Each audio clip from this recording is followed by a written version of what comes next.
Hi, Fergal here, and welcome to A Frame of Mind. It's day 2 at the World Championship. The first match this morning is Junhui against Hussein. Should be a great match. Ding has had a mixed season. Obviously he won the 6 Reds just recently, but also I'm sure he was very disappointed to lose the UK Championship final to Mark Allen. He was 6-1 up but ended up losing 10-7. Also got to the semi-finals of the Tour Championship quite recently and 7 on the 1-year list. Quite happy with his form. Of course, Ding with the World Championships carries a lot of pressure and expectancy from his homeland in China, and if he did win, it would be massive for the game over there. For years he's been talked as not just a world champion, but a potential multiple world champion.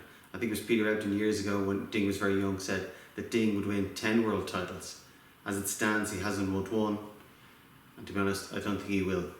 In fact, he'll definitely have to wait another year, as I think he will lose today to Hussein. Hussein, a very dangerous player. Again, it was the season before last he won the shootout. This season hasn't been amazing, but obviously 2 very good wins in the qualifying against Jackson Page and Andrew Paget. And I'm sure he comes here with a lot of confidence. Ranked just outside the top 16, but of course being from Iran over the years he's had terrible trouble with his visas, particularly playing tournaments in China. And if that wasn't the case, I'm sure he'd be well cemented into the top 16. So yesterday there was 5 matches, I picked the 5 seeds. Today I'm not. My first tip is Hussein to beat Junhui. The first match this afternoon is Mark Williams against Jimmy Robertson.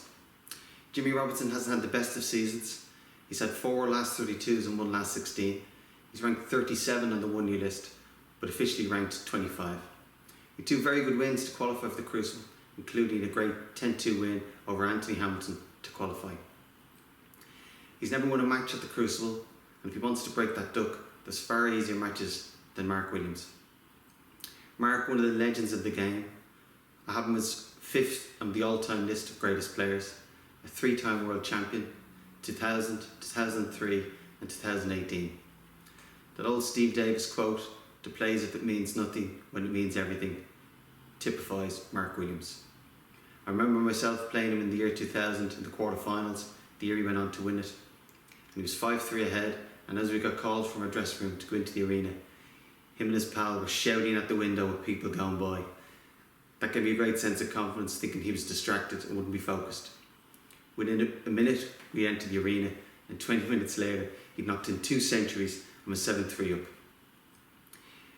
He was focused and tuned in when he needed to be. Again, every chance Mark could go very deep this year. Again, potential winner, and certainly in this first round I predict Mark to beat Jimmy. And now for a review of yesterday's matches. Only one match came to a conclusion, and the defending champion Ronnie OSullivan is through. Wasn't absolutely vintage Ronnie, but did enough and ended up winning 10-7. In the other 4 matches, 3 of the seeds are leading. Stewart Bingham leads Dave Gilbert 6-3. Dave started off very well and led 3-1 at the interval. Maybe Stewart was struggling with that new tip.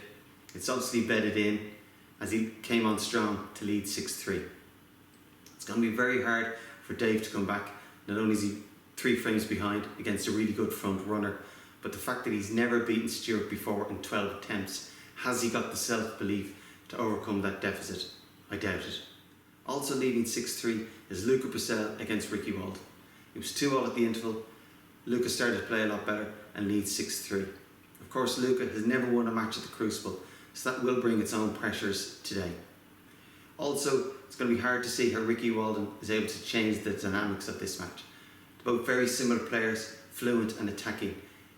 Is Ricky able to slow it down, tighten it up, and make Luca work a lot harder for his chances? You just feel Ricky has to be at his very, very best, get in first, and when he's in first, score. Otherwise, I could see Luca winning, and maybe winning comfortably. Neil Robertson, my tip for the title, made an encouraging start. Scored very heavy and leads 6-3. Credit out to Wu Yiza, who had back-to-back centuries. But you felt if Wu Yiza had any chance of winning this match, he had to make a very good start and have a lead after the first session. He hasn't. He's 3 frames behind, and I fully expect Neil to close it out. The last match, Ali Carter and Jack Jones, is beautifully poised. Jack leads 5-4, and they're probably both happy going to bed tonight. Jack, of course, on his debut, has the lead overnight, and Ali knows it could have been worse, certainly 6-3. It'll be interesting to see, can Jack go ahead and win? When you're playing a top seed, you have two challenges. One, have you the form and skill to put yourself in position to win? And then the second part, have you got the belief and calmness to get over the line? You feel if Ali can keep this close, with his experience in that crucible cauldron, that could be the difference. It will be interesting to see how all these matches finish. Talk to you tomorrow.